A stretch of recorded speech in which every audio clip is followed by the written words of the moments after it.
Hello दोस्तों, are के Sanskrit academy में आप सभी का स्वागत है।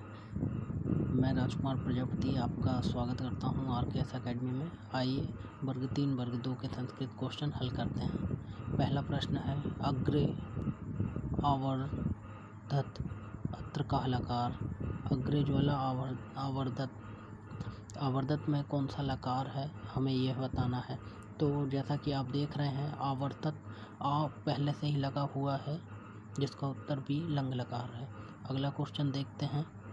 ये एक पद्यांश आया है, इसको पढ़ना होगा। व्यायाम कुर्वतो नित्य विरुद्धमपि भोजनम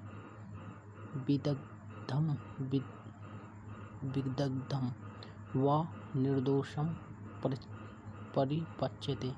तो यहाँ प्रश्न पूछा गया है, कुर्वतो शब्द में कौन सा प्रत्यय है। कुर्वतो में कुर्वत मूल शब्द है और कुर्वत अत आ रहा है, जो सत्री से अत बनता है, अर्थात डी वाला उत्तर सत्री सही है। इसी के साथ आगे बढ़ते हुए अगला क्वेश्चन हम देखेंगे। ये सत्री का आपको याद होना चाहिए, सत्री प्रत्यय है, ठीक है।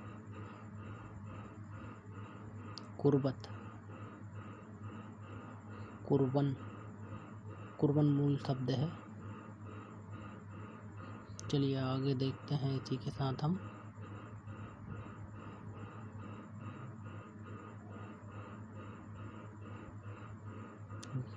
दूसरा प्रश्न उसी पद्यांश पर आया है। निर्दोषम अत्र उपसर्ग कहा। निर्दोषम में कौन सा उपसर्ग है। निर, नी, निड, निर्द। तो निर उपसर्ग ए वाला ऑप्शन सही है। अगला देखते हैं। कस्य विरुद्धमपि भोजनम परिपच्यते। किसके बिना भोजन पचता नहीं है। तो यहाँ पे ऑप्शन देखिए आप और आप बताने की कोशिश कीजिए। तो व्यायाम, क्योंकि अपना जो पद्यांश था वो व्यायाम से ही संबंधित था, तो व्यायाम के बिना भोजन पचता नहीं है। अगला देखते हैं। परिपच्यते धातु कर्तृपदम। अच्छा, अभी जो पद्यांश आया था उस पद्यांश में परिपच्यते जो शब्द आया है, तो उसका कर्ता कौन है।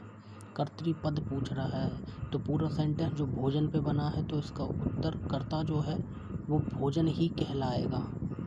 भोजन ही क्या है, इसका कर्ता कहलाएगा। परिपच्यते ये आपकी क्रिया हो जाएगी। अगला क्वेश्चन देखते हैं। इसी के साथ उसी श्लोक में से फिर एक क्वेश्चन आया। श्लोक में कितने अव्यय हैं, अव्यय कितने हैं। तो अव्यय जैसे कि आपको पता है, जो कभी व्यय नहीं होते उनको अव्यय कहा जाता है। तो अव्यय इसमें अपन को विरुद्धम अपि में अपि है एक अव्यय। दूसरा निर्दोषम में निर उपसर्ग वो अव्यय हो जाएगा, और परिपच्यते में परि अर्थात 3। तो सी वाला उत्तर जो 3 है वो बिल्कुल सही है। इसमें 3, तो अव्यय छांटना आपको भी आना चाहिए। अगला प्रश्न देखते हैं। विरुद्धम अपि इत्यत्र संधि विच्छेद। संधि विच्छेद करना बहुत ही ज़रूरी है। 4-5 क्वेश्चन बनते हैं वर्ग 2 में भी, वर्ग 3 में भी। तो आप जिस किसी की संस्कृत की तैयारी कर रहे हैं उसमें ये संधि विच्छेद कर लें। विरुद्धम माँ हलंत वाला आएगा, उसके बाद अपि हलंत में आ जब मिलेगा तो माँ पूरा हो जाएगा। विरुद्धम पी, विरुद्धम अपि। अगला क्वेश्चन इसी पद्यांश से बना है। सर्वदा इति पर्याय पदम। सर्वदा के लिए पर्याय का अर्थ होता है समानार्थी शब्द। समानार्थी शब्द जैसे सर्वदा का मतलब होता है हमेशा, और नित्य का मतलब भी होता है हमेशा। तो सर्वदा का पर्यायवाची क्या बनेगा, नित्यम। अगला क्वेश्चन देखते हैं। गव्यूति पद से को अर्थ। गव्यूति पद का अर्थ क्या है।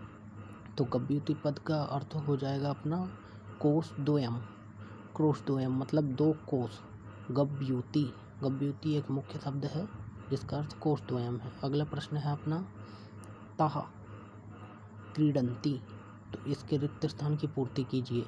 अब ताः जो है वो बहुवचन का है, उसी तरह हमें बालक का भी बहुवचन लगाना पड़ेगा। रामः रामौ रामाः, बालकः बालकौ बालकाः।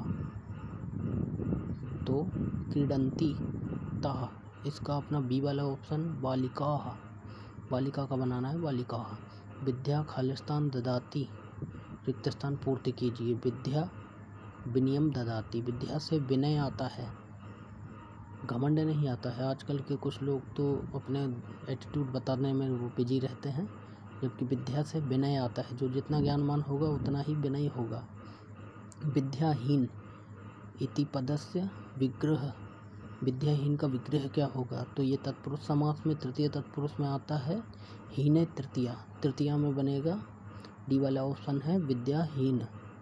लता शब्द का है ये, जैसे विद्या है वैसे ही लता, लता लताम लत्या, तो विद्या विद्याहीन, ये इसका उत्तर बनेगा विद्याहीन। अगला क्वेश्चन देखते हैं इसी के साथ। अब यहाँ पे अशुद्ध का चयन करना है, अशुद्ध का चयन करना है। त्रयाणाम लोकानाम समाहार त्रिलोकी, सही है। चतुर्णाम मुखानाम समाहार चतुर्मुखी, सही है। त्रयाणाम भुवनानाम समाहार त्रिभुवनम, ये भी सही है। पंचानाम पात्राणाम समाहार पंचपात्र, ये गलत है, पंचपात्रम ही बनता है इसका, क्योंकि समाहार द्वंद्व जो होता है वो हमेशा नपुंसकलिंग में चलता है।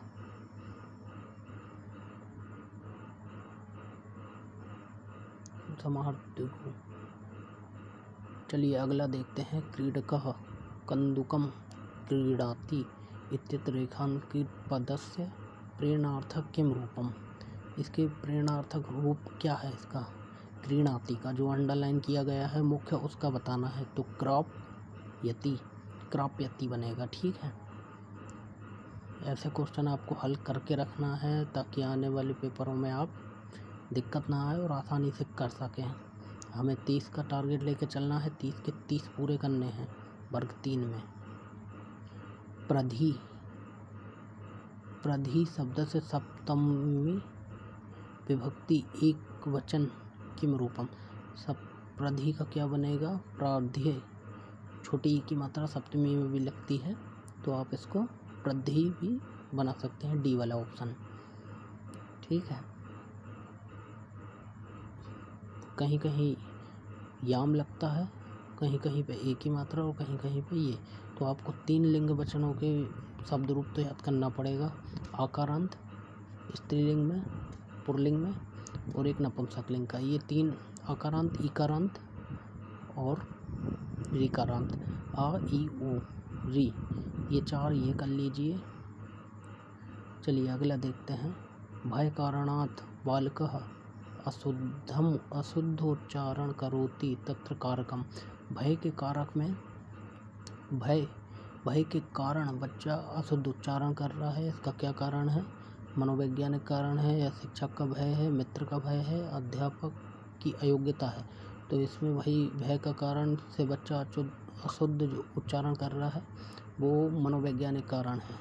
भय उसके दिमाग में भरा हुआ है, जबकि ऐसा नहीं है। अध्यापक अयोग्य होता तो अध्यापक ही नहीं बनता। मित्र का भय नहीं है, ना शिक्षक का भय है, भय उसके मन में भरा है कि टीचर मुझे डांटेंगे।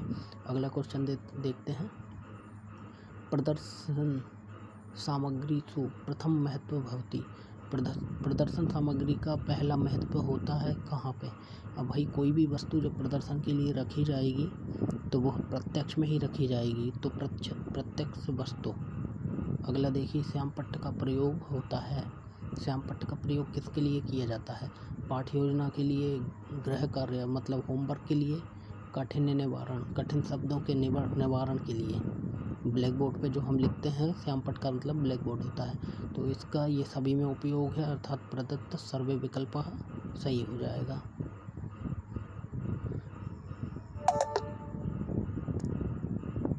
चलिए अगला देखते हैं। श्यामपट्ट का मतलब होता है ब्लैक बोर्ड, और शिक्षक का सबसे बड़ा साथी भी ब्लैक बोर्ड ही कहा जाता है। कुछ एक्स्ट्रा प्रश्न भी मैं आपको बता दूंगा जो आपके बहुत काम आएंगे। प्रथम कक्षायाः कृते भाषायाः पाठ्यपुस्तके प्रारंभे कविता कथा च दत्ताः सन्ति, अन्तरा च अक्षराणां लेखनानाम् एतत् पुस्तकं किम प्रणाली, यह किस प्रणाली के अंतर्गत आएगा? तो यह जो कथा कविता ये सब अंतः प्रणाली होती है, जिसे अधोगामी प्रणाली कहा जा सकता है। पहली क्लास के बच्चे को भाषा सिखाने के लिए कविता कहानी जो होती है वो अधोगामी प्रणाली के अंतर्गत आता है। और इसमें ऊर्ध्व भाग में अगर पूछा जाएगा तो पुस्तक में जो चित्र बने होंगे, आकर्षक सामग्री होगी, उसकी मोटाई होगी, उसके पेज होंगे, कितने पेज की है, ये सब ऊर्ध्वगामी सामग्री है। कविता कहानी जो है ये अधोगामी प्रणाली के अंतर्गत आएगा। चलिए आगे देखते हैं। प्रिपरेशन करते रहिए आप सभी, टाइम पास नहीं करना है। भारतस्य संविधानस्य अष्टम्य सूच्यां वर्तमान काले कति भाषा विद्यन्ते। भारत के संविधान की 8वीं सूची में वर्तमान में कितनी भाषाएं हैं, तो इसका उत्तर आप सभी को पता है 22 भाषाएं हैं। अगला देखते हैं। अध्ययन समय विशेषण पदम शक्यते स्मः हो सकता है, होना था और होने की संभावना है। ये केंद्रीकरण कौन करता है, तो संदर्भानु गुणम अर्धम।